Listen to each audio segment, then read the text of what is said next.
Craig, it's not the competition we wanted to be playing in the UEFA Conference League, but it is one we know lots about. How are the players today? Have they put last week's disappointment behind them?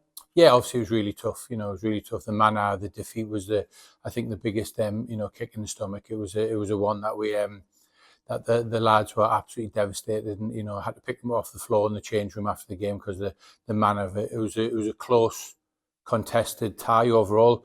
I thought we were the better team at home, and they probably shaded it away. But to go 117 minutes and still be 1-1 away from home in European competition, it's a great effort from the boys. From that point of view, you only have to look at the other games where I think Steaua Bucharest got beat 2-1 in Andorra.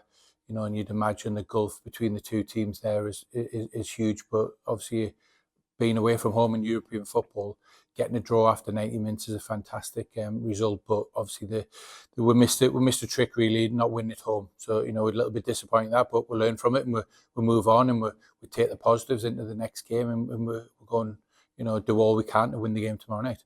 Well, while defeating the Champions League does make qualification a little bit more difficult, of course, it's not impossible to make the league phase from here. A number of clubs have done so previously, and that's got to be the aim for the new Saints now. Yeah, 100%. Like you said, as gutted we were last week, we've got to dust ourselves down and get on with it. And that's up to myself and the staff to get the players, because the players put a massive effort in a shift. It was 30 degrees heat out there, go to extra time, and and still do so well. It'll stand me in good stead fitness wise for coming up and intensity of game. So yeah, we obviously know it's going to have to be a hard win. I think we've got to win 2 more games to get to the playoff stage, where we would only have to win 1 previously, like we did last year. But the staff and the players are well and truly up for it. Well, it is a very short turnaround between the ties, of course, just 8 days. So, have you had a chance to do much research into Differdange? Yes, we have. We've had one eye on it from a staff point of view. Somebody's always got to tick the boxes of the what ifs. We can't be short sighted and go, right, okay, we're just waiting until to see what the result is. We had a member of staff who was looking at the stuff and putting stuff together, and then obviously James and Sarge are the main ones who put the presentation together and put a match analysis together. I've managed to watch both games, the European games against Ditra, and we haven't had much footage from last year because they've changed the manager and had a quite a big turnover of players as well. So we've dug deep and and went in detail to the 2 games against Ditra. So we've got enough there to do our homework as best as what we can and our due diligence, but also as well to make sure that our game plan and really important is that we push ourselves on them in the home leg.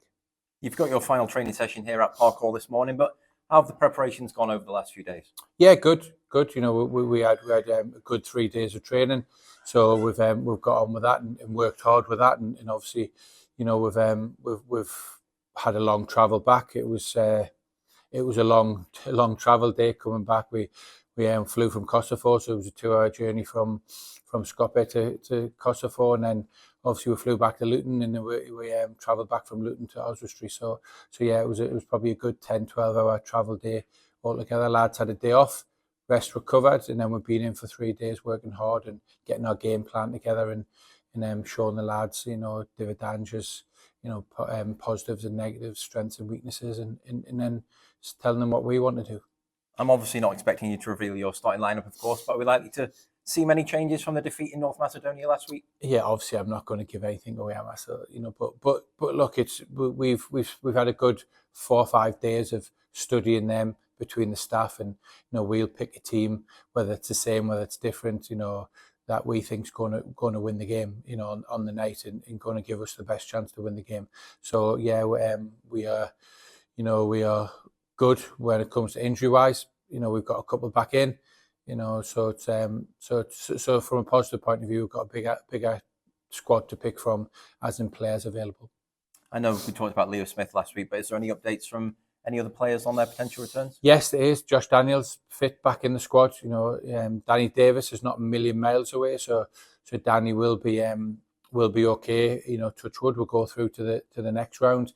Sean Bradley will be available for the next round as well. Sean unfortunately had a hamstring injury. the day before we travelled out to Macedonia. So that put him out of that competition, that leg, shall we say. He didn't even travel. So yeah, it was a really tough one, from that point of view, so Brad has missed out with that. Obviously he's got 7 to 10 days probably before he's fully fit again. So if we get through again, touch wood, then he'd be available for that. So we should have a full clean bill of health apart from Leo Smith if we do get through, which is obviously our aim. Well, Craig, thank you for your time this morning and best of luck for the game tomorrow. No problem. Thanks, Sam.